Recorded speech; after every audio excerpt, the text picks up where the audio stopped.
Hey guys, welcome back. My Premiere people here for me every Friday. Same rat time, same rat channel. So show me those Mawiles in the chat. Thanks for being here. I appreciate it. It's a lot of fun. I love hanging out with you guys in the chat. Everyone watching later on, I love you too. I guess first off, hats. I sent out the PayPal request. Check your email. They're expensive, I know. I mentioned that to begin with, but it's what they cost me, so don't feel too bad. I had a lot of J-Boy wannabes that were excited because they think I'm ripping everyone off, but then I show them the receipts, and that's about it. It was something that I ordered myself, and only because I wanted it for myself, and I offered it to people. I understand that it's not for everyone. But I had a lot of requests for it. Somebody wanted something similar. They wanted the same hat. I didn't want to put out like a junk hat. So that's pretty much it. That's it. That's all we're going to say about that. If you ordered and didn't get the PayPal notification, let me know. Preferably on Instagram and or Discord. We're going to get everything sorted this weekend. Especially if you didn't get an email and your name is Zach, Dalen, or Rudy, that's because you're missing shipping info. Reach out to me. We'll figure it out. No pressure. If anyone needs to cancel, I've said to multiple people, by all means, no pressure. But we're going to try and get it all together by the end of the weekend. Orders closed by the end of the weekend. Payments closed. Everything needs to be in because we'll place the order on Monday. And there is no plan to offer them again. I'm not saying that it'll never happen. Maybe it'll be a different version. Maybe it'll be different merch. Potentially less expensive merch that's more accessible or cost-friendly to other people in the future.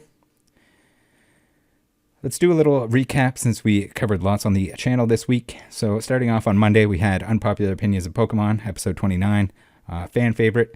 And basically based on the Sakari thread on E4, people give their unpopular opinions, and it usually triggers a bunch of people on the forum.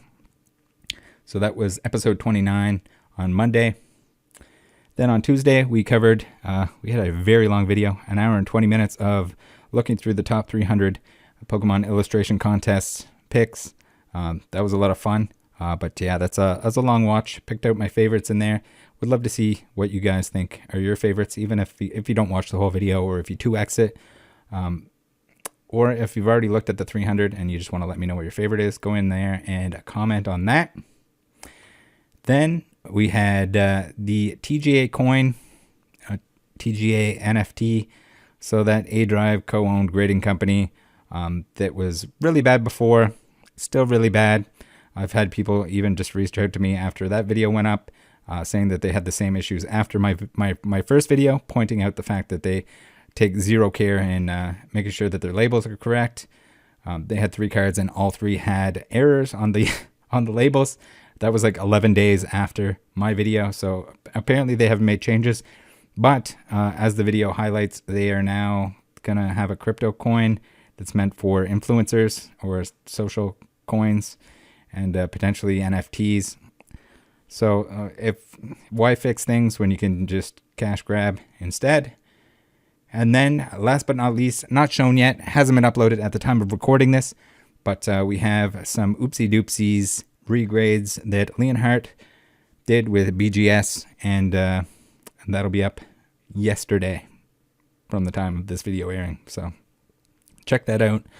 Pretty interesting stuff, and not something that you see very often, mostly because it's either not information that people share, or typically they're not submitting a lot of cards all at once. So there's 6 pretty good examples of why BGS grades and grading in general is BS, because the grade is not going to be the same grade the next time you get it back, regardless of submitting the same card. So let's get into today. We're going to mostly cover our boy Eric, who you guys have seen in the previous videos, the last few premieres. Basically, he was covering for Jacob's trimmed card. He was one of 2 PWCC employees that were advised that there was issues, that Jacob was disclosed or told at the time of him purchasing the Kobe Bryant card that it was trimmed, that PSA would not accept a cross grade. And so he submitted through PWCC. PWCC is running defense for him. So we're going to check into exactly how credible our boy Eric Myers is. So you sports card guys, you're going to get a good show out of this. I'm sure you'll enjoy that. And for everyone else, it's just a warning. These big companies, there's corruption in all of it. And we're going to show you some examples. But the thing is, we can only scratch the surface. How much is really going on behind the scenes if we can expose as much as we are? It seems we lost all our Justin believers, everyone that thought that he was innocent after the last video, after we pieced some stuff together, after we showed that he was definitely lying to us. So I think it's only fitting if we do a little montage here for the guy that knows exactly where all these boxes came from, that they're all legitimate. He sure does say, as far as I know, they were real, they are real, a lot. So here's a little tribute to that.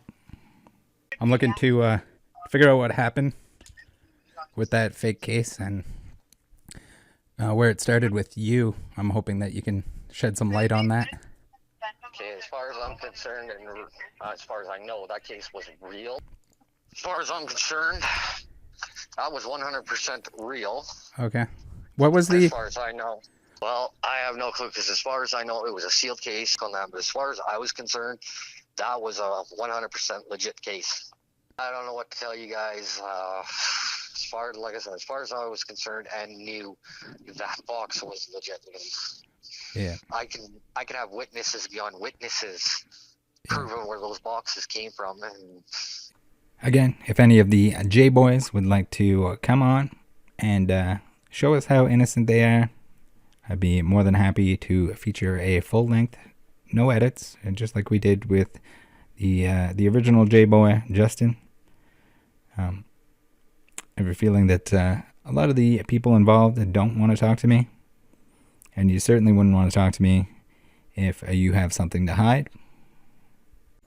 So I don't know about you guys, but I'd still really like to hear what Steve Hart has to say from BBCE, the one who authenticated the fake case. If he did get duped, you would think that he might have some important information, maybe in regards to suspicious activity from the J boys. So let's give him a call.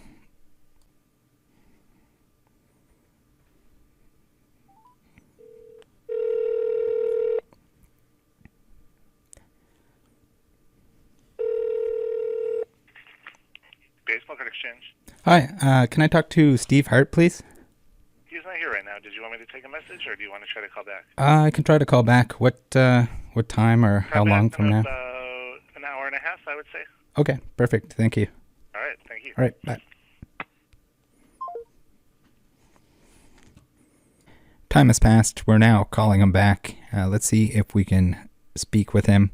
We're going to be very polite. We're going to ask him if he has time to speak with us, if he has any additional information for the case. It would be awesome to hear. Maybe he can clear up his name a little bit, and we can have a very civil discussion. I'm not looking to throw stones or anything like that. I do like to throw in the odd joke in a phone call, but let's get ringing.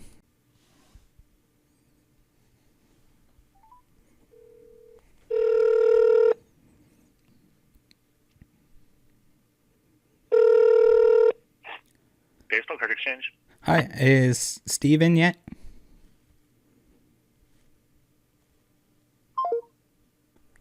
Unlucky. I guess Steve does not want to take our call. He's onto us. I guess he watches the videos. If you guys could say hi to Steve in chat, let him know that we love him and that we'd love to hear his side of the story. If he'd like to come on, he's more than welcome to do so. I mean, again, if you have nothing to do with it, then I think it's probably best to make your information public. But that's up to the individuals. If he doesn't want to talk to us, he doesn't have to talk to us. So now that we've branched off into PWCC with Eric Myers, who has associated himself and seems to be protecting the J-boy named Jacob, it's only fair that we go look at PWCC's own internal rules, their own stipulations here, their code of conduct, their marketplace tenets, as this says. And starting off here, we have PWCC's commitment as a marketplace facilitator. So let's go through here and we'll see what doesn't make a whole lot of sense with the situations that we've been looking at before we get into some more exact examples of how these rules are a little bit taken for granted and or not followed. So they really shouldn't even be here. There's no point. It's kind of a facade, in my opinion. Number 1, to provide an honest, safe, and appropriately transparent marketplace for all users. So I'm going to say it wasn't transparent when you were notified that a card would not cross to PSA because they are noting it as trimmed and altered. Is that transparent for the customer? Probably not. Would that customer who paid $120,000 like to know that information? Probably. I don't think maybe PWCC and their employees don't understand the definition of transparent, because that's the opposite. Again, you can say the other auction companies aren't going to do it either, but I think they all should. Why not, right? It's very important information about the item for sale, and to not disclose that information is wronging the customer. Number 2, to minimize friction of sale and maintain a highly efficient selling and buying platform. Okay, I guess you guys can get away with that one. To remain accountable for the accuracy of our marketplace listings and to address issues and questions in a timely manner, consistent with what's appropriate for an investment-minded marketplace. So I guess they can skim by this one. I don't know if they're being accountable for the accuracy of the listings when the listings should include more information, even if it's detrimental to the price, the ending price. That is information that is definitely beneficial to the end buyer and should be included, just like it was to Jacob when he purchased the Kobe. Number 4, to enforce both investor and seller responsibilities and actively police the marketplace to ensure participants are educated on our expectations of behavior and to hold accountable those who don't uphold their responsibilities. So, I mean, what do you have to do here? Investor and seller responsibilities. Is it not their responsibility to declare if there's an issue with one of the cards that they're selling? Is it just a free pass to sell through you and shift liability, as Jacob likes to do? Number 5, to uphold the third-party authenticator policies and acknowledge their technical assessments. So shouldn't you be acknowledging the fact that PSA would not cross that card at least 4 times from what we know, from what we're hearing? Maybe it's more, maybe it's less. But knowing that and having evidence that it's been done at least one time with their assessment, with PSA's assessment, you would think that would be enough to either disclose or, protect your buyer in this case. Number 6, to remove altered assets. Wait, oh my God, this is a good one. To remove altered assets from our active marketplace, and when altered assets are graded, to assist the third-party authenticator in removal of altered assets from circulation and to protect investors. So I guess this doesn't apply because BGS hasn't directly told them at this point that they screwed up. There's not much motivation for BGS to do that other than the fact that now that we have so much evidence going against this Kobe, including the origin, maybe it would be a good idea for them to step up and agree with PSA's assessment that it is a trimmed card. They should at least be reevaluating it. Why PWCC didn't immediately bring it to BGS's attention instead of Eric saying like, "Oh, I'm going to dinner with them. I'm going to dinner with them, Rattle. I'm going to go. I'll ask them then. I'll ask them about it. I'll ask them directly." Well, instead of going to dinner, how about when you're warned about something that's altered, that's trimmed, you do something about it right away, and or you hold the auction until you know for sure. You've been given pretty significant evidence indicating that your grading company, this one that you're supposed to adhere to their technical assessments, as you put it, but at the same time, you're just going to ignore it because maybe it doesn't sell for as much. Maybe PWCC doesn't make as much. Maybe the certain Jacob that you're covering for, it doesn't make as much money on it or isn't able to sell it. I know you don't know him. You aren't friends. You share DMs. So if you're going to lie to me about one thing, I wouldn't be surprised if you're lying about that. You're covering for his ass. And I'll say it once again, scum covers for scum. This is a good one here. In submitter responsibilities to provide merchandise in good faith, free of any restrictions or known issues which could undermine the sales process or hurt the marketplace in present time or at any point into the future. Wouldn't that be maybe someone trying to cross-grade a card that won't cross-grade? Knowing that as a seller and you're submitting it, is that not a submitter responsibility? Does that not qualify here? This includes restrictions related to legal frictions, including any liens from third-party lenders, known UCC filings, fraud, theft, alterations, or other condition issues known to be in violation of our policies on third-party authentication. Okay, so we're just going to turn a blind eye. Good to know. Good to know. So here we have their stance on professional third-party authentication. Number one, third-party authentication is a critical component of the marketplace as it provides trust through a neutral, unbiased assessment and quality control. None of it's unbiased. We've seen time after time where there's been instances where the bias is completely removed, or rather completely implemented. Number two, PWCC only recognizes reputable third-party authenticators on the PWCC marketplaces.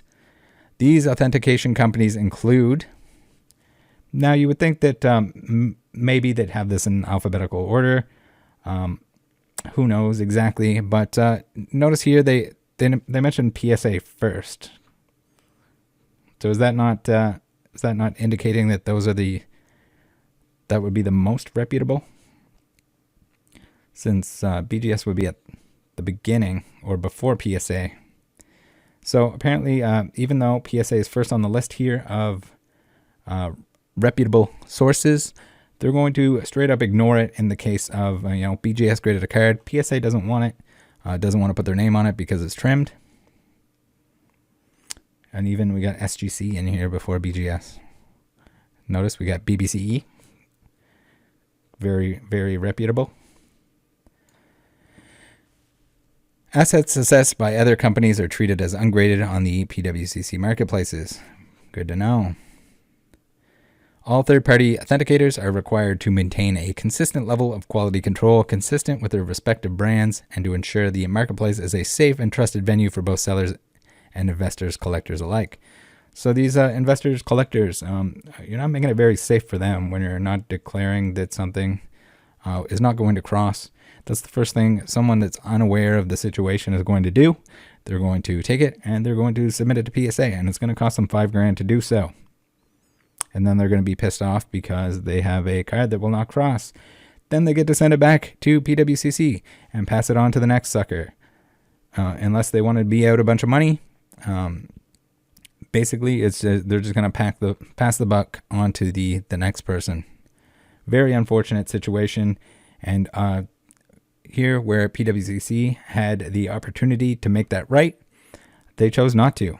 They don't give a shit.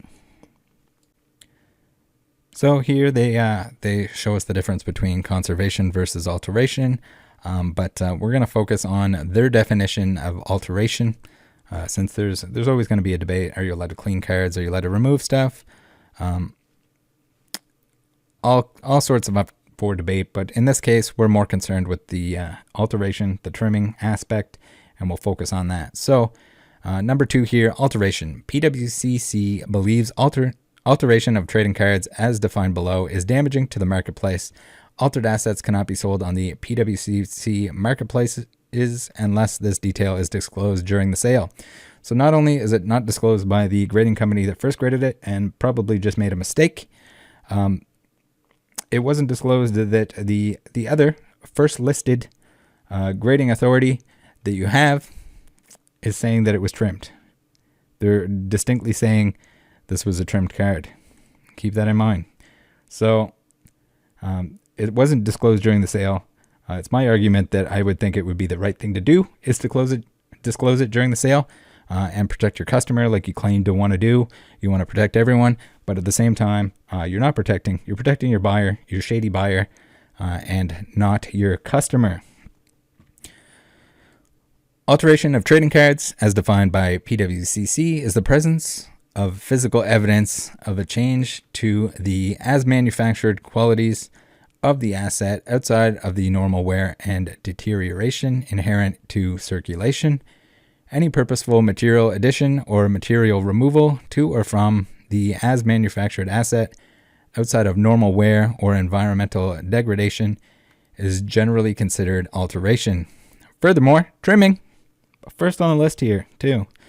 Recoloring, autograph retracing, rebuilding of corners or other surfaces, swapping of patches, cleaning which leaves a detectable impact on the asset, or any other action which distances a card from its as-manufactured attributes is generally considered alteration. Altered cards, which are stated as such in a transparent nature, are permitted for sale on the PWCC marketplaces. Again, this is not mentioned, even though third-party opinion says it's altered. It's not the case that it's in, but you have been submit loads of evidence indicating that your first choice of authentication is saying that this was indeed trimmed. So is it coincidence that trimming is the first on your list here? PSA is first on your list of grading companies, but you just choose to ignore it. Really, really great company. Really looking out for you guys that are purchasing from them. Last little part here. Alteration is only officially determined by the presence of physical evidence in support of that designation. Speculation is not considered evidence. Evidence of alteration can only be determined in technical review by a reputable third-party authenticator. So, like, maybe a return with the label that says it was trimmed from PSA. Would that count? I think that would count here. Important to note that the presence of digital content, i.e. before and after photos alluding to trimming, recoloring, etc., may assist the professional graders in reviewing their work more accurately, and as such is a powerful tool, but this alone is not evidence. So here you have it. They're going to protect Trim Daddy 69. Even if you show them the exact same card with the same markings on it, you can show them what part was cut off. You can have a GIF. You can have it flashing back and forth like they do on Blowout. And you can show it right to their face. And apparently they don't care. As long as it's graded, they don't give a shit. Trim Daddy 69 can probably spit in their face and wipe it off with their scrotum. And they'll still say, you know what? This guy's a good guy. He definitely didn't trim this, even though he's telling us that he did it. Physical evidence is only ever determined in the hands of a third-party authenticator, like PSA in our example. It doesn't say here that it has to be the primary third-party authenticator or the original authenticator. I think the most recent assessment, whether it's your BGS or your PSA, if one or the other, if it's questionable, they shouldn't be touching it. PWCC relies on the opinion of third-party authentication. Well, they haven't in this case. They chose to ignore the third-party authentication or lack thereof from PSA and evidence that they rejected it in this particular case in the interest of their shady buyer, or shady seller rather, and screwing their probably unknowing buyer. Any graded assets with credible concerns of alteration will be provided back to the third-party authenticator for review prior to sale. Why didn't this happen? What didn't happen? Why didn't you reach out to PSA about it? I'm sure the grader in question, I'm sure you have some sort of relationship with them. Maybe not anymore with the FBI shit going on. But maybe you want to reach out to BGS and actually talk to them about it. Ask them if it should be there. Should they review it? Should they have a look at it before it was sold? Or should you just sell the shit out of it? Maybe give it a give it a new record sale while you're at it, even if it's not paid for. Upon professional review, any assets considered improperly graded will be removed from the market and the respective third-party authenticator registry. Okay, so why not give BGS the say on it? That takes too much time. That's not in the best interest of the money made by PWCC or by Jacob. All items on the PWCC marketplaces are sold in good faith. No, they're not. There would not be a sale of that Kobe card with the information that multiple PWCC employees were given. That was not in good faith. That was in good faith for covering for your seller. That's it. That was not in good faith for the buyer. According to our stated policies, which can only be enforced while the assets are in physical possession of PWCC. Well, that's good because they were in physical possession of PWCC. So this part is interesting here with the sale guarantee, whether or not the buyer is still protected. But maybe they're just hoping that the buyer won't complain, especially if it's a high-end buyer. If you're paying $120,000 for a card, you would think you'd be guaranteed that PWCC wouldn't want to screw you over. But maybe they're hoping that that person doesn't watch the channel here. Maybe they're hoping that they don't notice. Maybe they're hoping that it's too late when they submit it to PSA to get it crossed over. And then find out, oopsie doopsie, chopperoni. So the pre-sale guarantee here is pretty funny. Any asset being sold which has credible reason to have authenticity or technical grade reviewed will be removed from public sale until the third-party grader can review their original assessment. PWCC will not sell any asset which we believe could be inauthentic or graded inaccurately with regards to the respective third-party grader standards. So I don't know. I think that qualifies there as well. I think you're breaking your own rules a whole lot here, PWCC. Whether or not that's just the two employees being shitheads or just company policy in general. I'm going to say that it might be company policy in general, just based on all of the things that I'm seeing. One of the biggest jokes on the PWCC website is the marketplace security. The PWCC promise, as you will. Our highest priority is the integrity of our auctions. I'm sure it is. We understand how much it means to our clients and the industry. For this reason, we take significant steps to protect buyers and sellers from prohibited conduct on our platform. Wait, this is with the examples we looked at. The buyers are getting fucked. So I guess they maybe just remove this. You're going to protect shady sellers, replace buyers and with shady, from prohibited conduct on our platform, which includes shill bidding, string bidding, owners bidding on their items, and bidding and not paying. These safeguards protect our clients and create a trustworthy and healthy marketplace. Well, I'd say you're probably the opposite of that. So if your name is Eric Myers or you work at PWCC, you're probably like, oh, damn it, Rattle, please, whatever you do, don't go into the fact. Don't ask questions that are frequent. So we got a nice one here that is going to make itself very apparent how important it is and how much they like to follow their own rules. We have here someone asking, can PWCC employees bid on items in any PWCC auction? And the answer is no. All employees are prohibited from bidding on PWCC auction items or buying items on the fixed price marketplace. If an employee violates this company policy, it is grounds for termination. This step protects the integrity of the PWCC auctions. PWCC employees do not receive a discount on items because they cannot bid on or purchase items through PWCC. This would be really, really unfortunate if we had some pretty concrete examples of a certain Eric Myers who is purchasing and or purchasing through other people.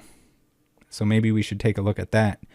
It's weird that Eric is going to tell us how religious he is, how much of a good person he is, how he always follows the rules, how PWCC They know everything about their employees. They would know if they were shill bidding. They would know if they were, let's say, buying items from PWCC, right? You would think so. I don't know. Let's take a look. If you guys are into sports cards, that or investigations in general, I suggest checking out the Blowout forums. Unlike Eric Myers, who claims he doesn't have an account, sometimes people might send him a screenshot from it. Maybe he doesn't like Blowout because he's featured there. They can smell shit a mile away. And here we have a nice little example where they seem to find Eric Myers purchasing a card from a PWCC auction.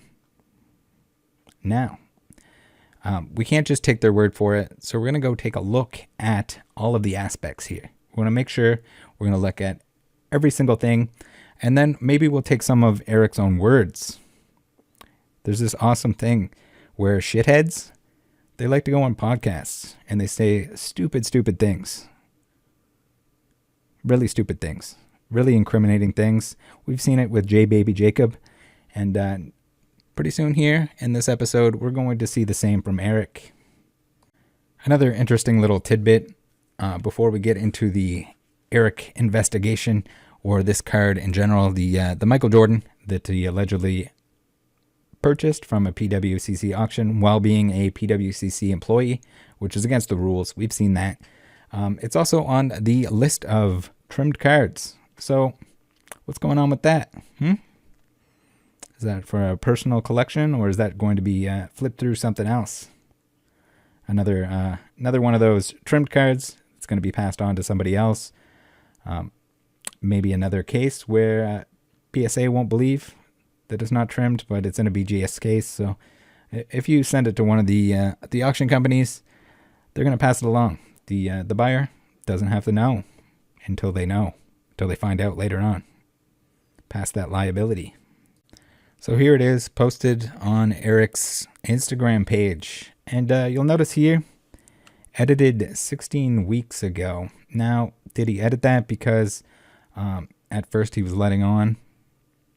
Maybe he was letting on that he purchased it, and he had to change that because accusations. If anyone has the original screenshot before this was edited, I'd love to see it because I'm sure he's probably hiding something. He's not the type to typically correct any typos or things like that. So you guys let me know. If you know what this said beforehand, maybe he added the thanks to @Kobe08247 as a way of saying that it wasn't him that bought it, it was his friend. And his friend just probably accidentally, oopsie doopsie, sold it to him at some point after he won it, right? Because you wouldn't want to be caught getting someone to purchase for you, because that's essentially the same as just buying it yourself, right? What's the point of a policy that says that PWCC employees can't purchase from PWCC if they can just say like, hey, buddy, you wanna bid on that for me? I'd like to pay this much for it. You win the auction and I'll pay you back. Here's my credit card. So as we see here, Kobe08247, as the name probably indicates, as every single post in existence on the entire page indicates, he collects Kobe's. A lot of Kobe's. You see nothing else here. It's weird that he would have purchased that Michael Jordan card for himself, right? Because why would he want that if he's only collecting Kobe's? Wouldn't he be going after the Kobe's? Maybe he's buying it for his friend Eric.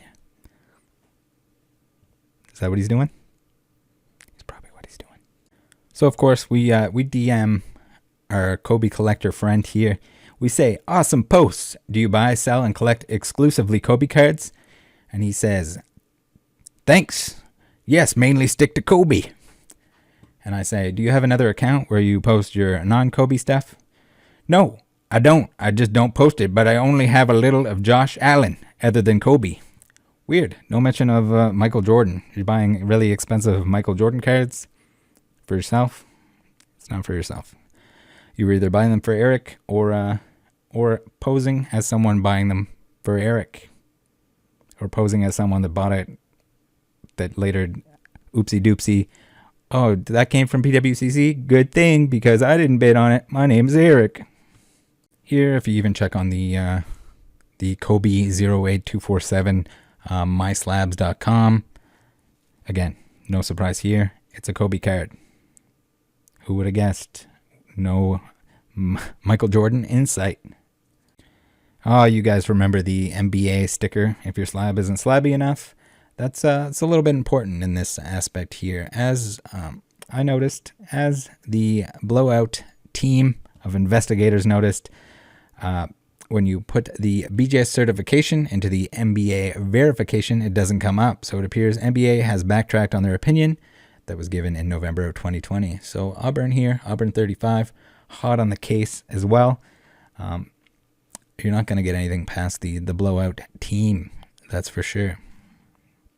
So we take it back to the DMs, and we send Mike Baker Authenticated a nice little message here. We say, hey, can you tell me why BGS 00080911731 doesn't register in your verification? And they send us a picture. So they added it again. What is a little bit interesting, and we'll take a look at, is that the image of the slab here is not the same as the actual slab that we've seen. So it's been recased. So they've re-uploaded an old photo of it, which is weird. They say, it's in the system. Thanks, NBA team. And I asked them if they reactivated it, and there's no response. So they were pretty quick on the first response. They were pretty quick to get it back up and running. Was this a coincidence? Maybe. Who knows? But it's weird that it wasn't there. Weird that it's now there, that they added it, that they won't ask me, or that they won't respond to me of why they reactivated it or put it back up or fix the issue. You wouldn't think that that would be like proprietary information. But we'll see that there's still something wrong with it here. All right, back to the auction, the 120K auction picture. You'll see here the slab is nice and clean, no cracks or smacks. We go to the certification check that is now active. It was not active. It just basically gave you nothing at one point in time. Now they reinstated it or fixed whatever was going on with old images. We know they're old images because this is not the same slab. You see at the top here, we got all kinds of cracks.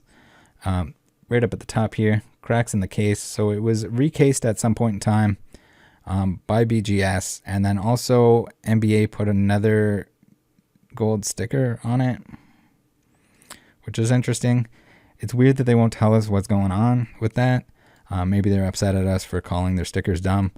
I still think the stickers are dumb. The PWCC ones are even more dumb, where they put like a 5% boner tax sticker on the back side of it. And then when you get double stickers, then you know you're in trouble, because you got PWCC sticker on the back, you got NBA, a diamond boy on the front, which means probably nothing, because if you're dealing with trimmed cards anyway, it doesn't matter how many diamonds you slap all over it, it's still trimmed. As I mentioned before, thanks to our scum babies loving to be on camera in certain podcasts like the one here, Sports Card Live with Jeremy Lee, who seems to run defense for Eric quite a few times during this, we're going to be able to see what Eric thinks, what his stance is on being able to or not being able to purchase cards on the PWCC site, whether that be auctions and or the buy it now. So this is my opinion. Again, you guys form your own, but it looks here like Eric throughout the broadcast is usually pretty comfortable, other than when he has to lie. And this comes through beautifully on camera here. In the first clip that we're going to look at, it seems Eric is confused. He doesn't know at this point that he's not allowed to bid on PWCC auctions. I don't understand where this confusion is coming from, although it seems to be a theme with Eric. Whenever he gets caught in something where he's in trouble, where I've spoken to him, even in the DMs, he pretends to not know things. He does it every time. We've seen it in the DMs. We're going to see it right here. Jordan Riker says, Eric, as an employee of PWCC, I'll just put that out there for you, Jordan. Are you allowed to bid on cards on PWCC's auctions? No, I mean, so no, I can't. I I don't even know if I'm not even approved to be a bidder on the Premier. Like, I don't even think that they approve employees to bid. I mean, so you have to be approved to bid.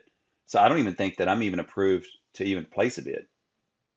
So let's say you were approved. I mean, the question is, are you allowed to? It's not, are you approved? Are you allowed to bid on cards? No, I can't directly. I cannot bid on monthly or Premier. I don't even think I can hit buy it now or best offer. I'm pretty sure that I can't do that either.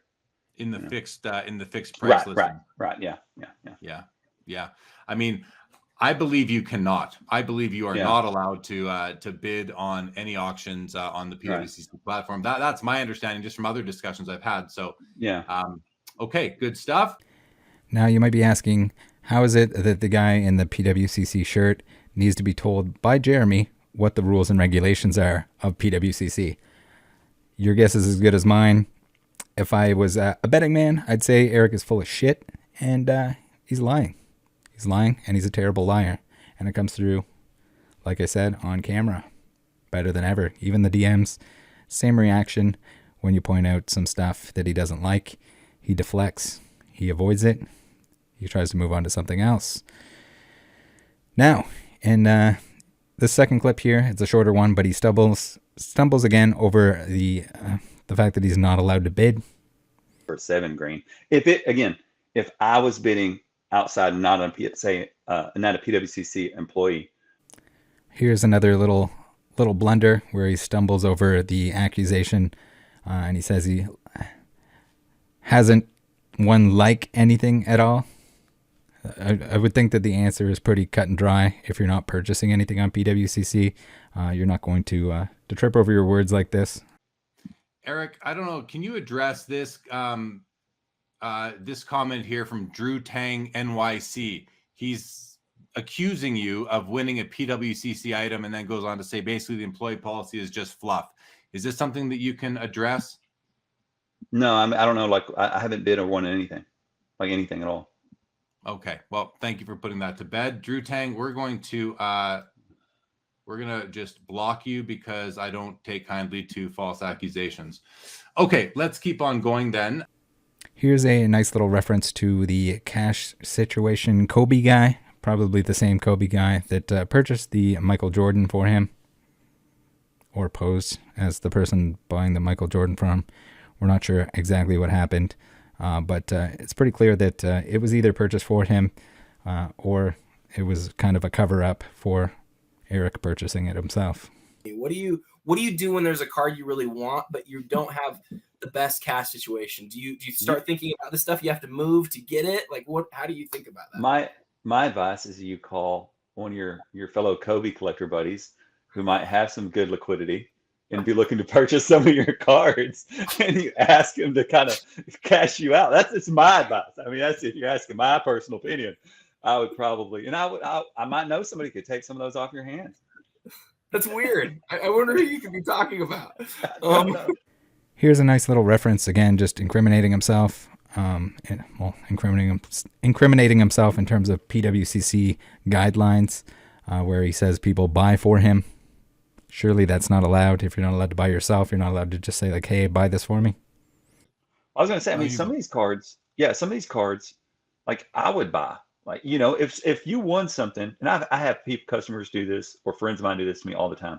They'll win something on PWCC and reach out to me, Eric, would you buy, knowing they know my taste, and sell it to me after I'm watching them win it, right? And they'll sell it to me for, 5% markup. Because there's a lot of stuff on here that I see that I love, and I'm like, dude, this stuff is just. There was a person with the username Yo-Yo that was not getting his question answered in regards to pointing out the fact that Eric was purchasing stuff off of PWCC or indirectly purchasing stuff off of PWCC.